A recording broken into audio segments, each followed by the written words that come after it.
Ezekiel chapter 43. Afterward he brought me to the gate, even the gate that looketh toward the east. And behold, the glory of the God of Israel came from the way of the east, and his voice was like a noise of many waters, and the earth shined with his glory. And it was according to the appearance of the vision which I saw, even according to the vision that I saw when I came to destroy the city. And the visions were like the vision that I saw by the river Kibar, and I fell upon my face. And the glory of the Lord came into the house by the way of the gate whose prospect is toward the east. So the Spirit took me up and brought me into the inner court, and behold, the glory of the Lord filled the house. And I heard him speaking unto me out of the house, and the man stood by me. And he said unto me, Son of man, the place of my throne, and the place of the soles of my feet, where I will dwell in the midst of the children of Israel forever, and my holy name shall the house of Israel no more defile, neither they, nor their kings, by their whoredom, nor by their carcasses of their kings in their high places. And their setting of their threshold by my thresholds, and their post by my posts, and the wall between me and them, they have even defiled my holy name by their abominations that they have committed. Wherefore I have consumed them in mine anger. Now let them put away their whoredom and the carcasses of their kings far from me, and I will dwell in the midst of them forever. Thou son of man, shew the house to the house of Israel, that they may be ashamed of their iniquities, and let them measure the pattern.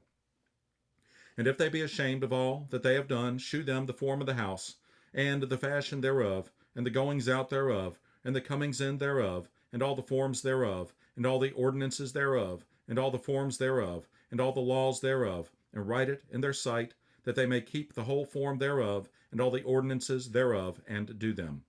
This is the law of the house.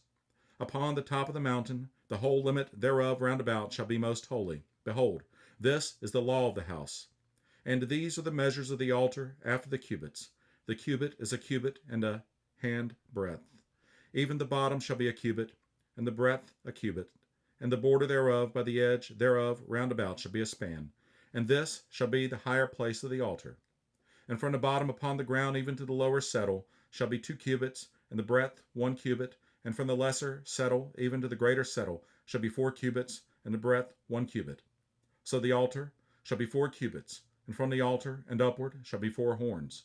And the altar shall be 12 cubits long, 12 broad, square in the 4 squares thereof.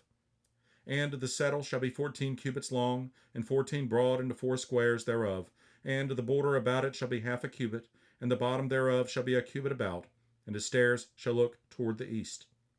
And he said unto me, Son of man, thus saith the Lord God, These are the ordinances of the altar in the day when they shall make it, to offer burnt offerings thereon, and to sprinkle blood thereon. And thou shalt give to the priests, the Levites that be of the seed of Zadok, which approach unto me to minister unto me, saith the Lord God, a young bullock for a sin offering. And thou shalt take of the blood thereof, and put it on the 4 horns of it, and on the 4 corners of the settle, and upon the border round about. Thus shalt thou cleanse and purge it. Thou shalt take the bullock also of the sin offering, and he shall burn it in the appointed place of the house, without the sanctuary. And on the 2nd day thou shalt offer a kid of the goats without blemish for a sin offering. And they shall cleanse the altar as they did cleanse it with the bullock. When thou hast made an end of cleansing it, thou shalt offer a young bullock without blemish, and a ram out of the flock without blemish. And thou shalt offer them before the Lord. And the priests shall cast salt upon them, and they shall offer them up for a burnt offering unto the Lord. 7 days shalt thou prepare every day a goat for a sin offering. They shall also prepare a young bullock and a ram out of the flock without blemish. 7 days shall they purge the altar and purify it, and they shall consecrate themselves. And when these days are expired, it shall be that upon the 8th day, and so forward, the priests shall make your burnt offerings upon the altar, and your peace offerings, and I will accept you, saith the Lord God.